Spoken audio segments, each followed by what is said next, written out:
बड़ी निराशाजनक स्थिति यह है कि सबसे पहले एसीएस साहब ने कहा था कि जो लोग अपने घरों से सैकड़ों किलोमीटर दूरी पर हैं हम उनका स्थानांतरण पहले करेंगे, दूरी के आधार पर स्थानांतरण करेंगे। तो उनको तो इन्होंने स्थानांतरण दिया नहीं और उसको टच ही नहीं किया। जो गृह जिले में थे और गृह जिले के अंदर ही अपना स्थानांतरण चाह रहे थे उनका स्थानांतरण इन्होंने कर दिया। और जो पहली जो लिस्ट जारी हुई वो पहली सूची में इन्होंने जो लोग भी दिव्यांगता के आधार पर, गंभीर बीमारी के कारण, अस्वस्थता के आधार पर और पारिवारिक परिस्थिति जन आधार पर जिन लोगों ने भी स्थानांतरण के लिए आवेदन किया था तो उसका उन्होंने निकाला, तो उसमें तो बहुत गड़बड़ी हो गई थी। जिसके बाद हम लोगों ने धरना प्रदर्शन आंदोलन किया और उन्होंने बाध्यकारी प्रोविजन बनाया कि नहीं, इनको योगदान करना ही होगा। तो हमने कहा कि नहीं, योगदान करने के लिए आप बाध्य मत करिए, चूंकि आपने जो विकल्प मांगा और जो विकल्प दिया शिक्षकों ने उस विकल्प में से तो आपने पोस्टिंग की नहीं। तो अब एक मामला वहाँ थोड़ा सा सुलझाए। अब दूसरा जो लिस्ट जारी हुआ तो उसमें गृह जिले वाले को कर दिए और जो दूसरे जिले में है उसको छोड़ दिए। अब महिला हो कि पुरुष हो, 200 किलोमीटर 400 किलोमीटर फ़ोन कर कर के तो शिक्षिकाएं रोती हैं। शिक्षक साथी जिन लोगों के माता पिता असाध्य रोग से पीड़ित हैं, घरों से दूर हैं, और अब तो न्यूक्लियर फैमिली चल रहा है। अब तो संयुक्त परिवार है नहीं कि माँ बाप को कोई देखने वाला दूसरा कोई होगा। अब एगो बेटा है और उसी को देखना है, एगो बेटी है वो अपने जाकर अपना परिवार बसाई हुई। तो ये आदमी माँ बाप को छोड़ करके कहाँ जाएगा, कैसे जाएगा? इतने दिनों से वह इंतज़ार में था, वर्षों से इंतज़ार में था कि भाई हमारी पोस्टिंग हो जाएगी। इन्होंने अब क्या किया, इन्होंने अब जब देखे कि सारा गड़बड़ हो गया इनका, तो अब जो है इन्होंने कहा है कि अब 10 शिक्षक लोग जो है अब म्यूचुअल ट्रांसफ़र के लिए एक टीम बनाएंगे और खुद से अपना ट्रांसफ़र कर लेंगे। तो यही बात हम पहले आपको कह रहे थे, हम तो एसीएस साहब को कह रहे थे। हम तो वो विधान सभा जब चल रहा था बजट सत्र, उस समय भी कहे कि अगर आपसे नहीं हो रहा है स्थानांतरण तो आप हमको दीजिए, हम 10 को टीचर को लगा के स्थानांतरण करा देंगे। ये स्थानांतरण कराना कौन बड़ी बात है बिहार में?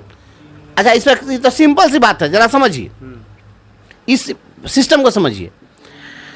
मुजफ्फरपुर जिले से मान लीजिए कि यहाँ से शिक्षक दूसरे जिला में जो है जाना चाहते हैं, तो यहाँ वर्तमान में शिक्षक जो भी कार्यरत हैं, इनके कार्यरत रहने के बावजूद जितनी रिक्ति है उतनी रिक्ति काउंट कर लिए, और जितने लोग इस जिले से दूसरे जिले में जाने के लिए आवेदन दिए तो चूंकि वो जाएंगे तो उतना पद खाली होगा, तो इसको भी आप रिक्ति काउंट कर लेते तो टोटल यह रिक्ति हो जाती।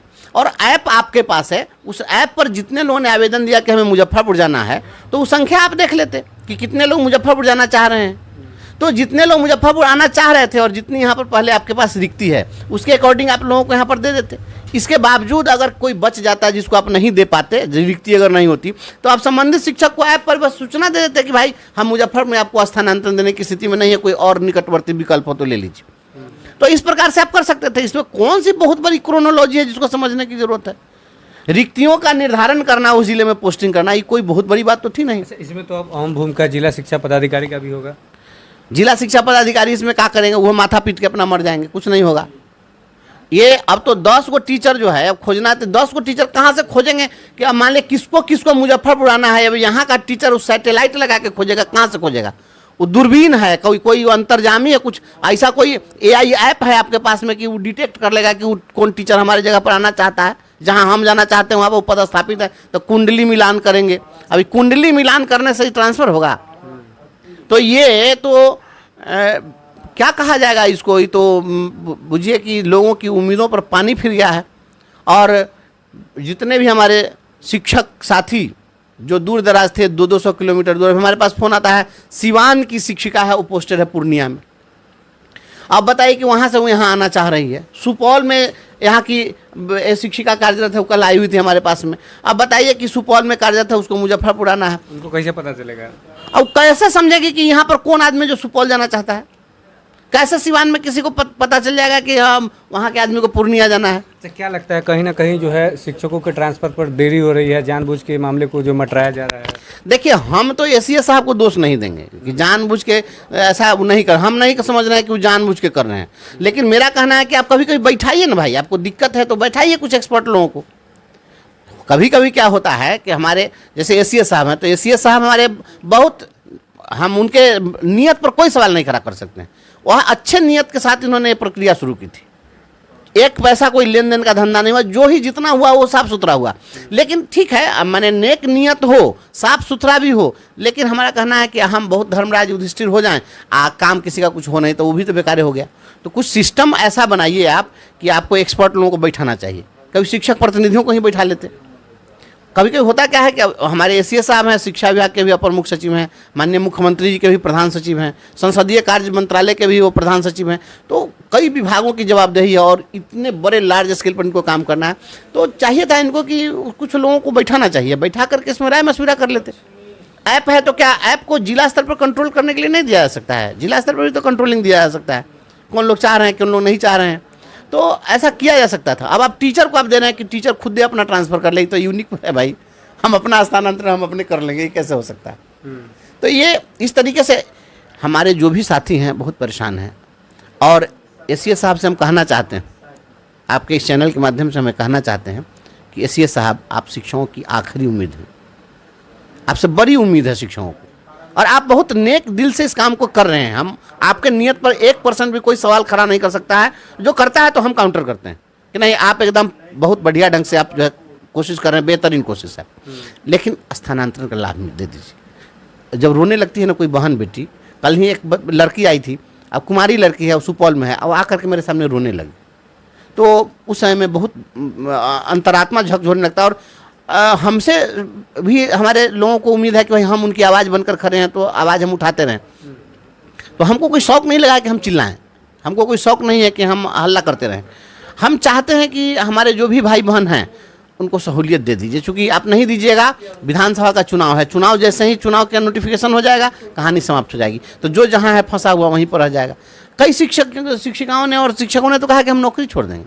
आज ही एक शिक्षक हमको फ़ोन किए हुए थे सहरसा जिले के, उन्होंने कहा कि अब हमारे साथ तो स्थिति है कि हम आत्महत्या कर लें। हम कहे कायर आदमी है, हम लोग आत्महत्या नहीं करना, इतना नहीं झेलें, थोड़ा सा और झेलें। तो ये स्थिति बन गई, कोई आत्महत्या करने के लिए ये हो गया हुआ है, मजबूर हो रहा है। कोई व्यक्ति है कि इस सफोकेशन में आ गया हुआ है, दूसरे ज़िले में है, उसको छोड़ दिए।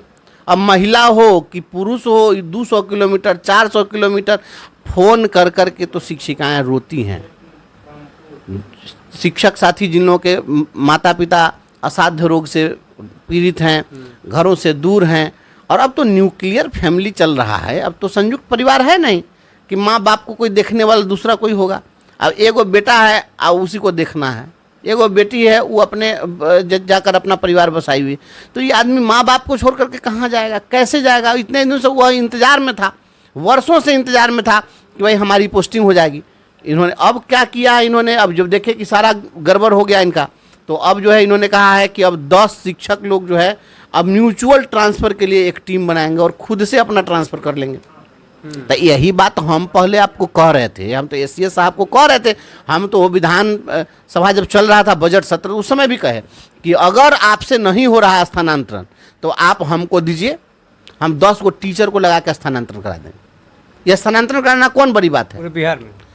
अच्छा, इसमें तो सिंपल सी बात है, जरा समझिए, इस सिस्टम को समझिए।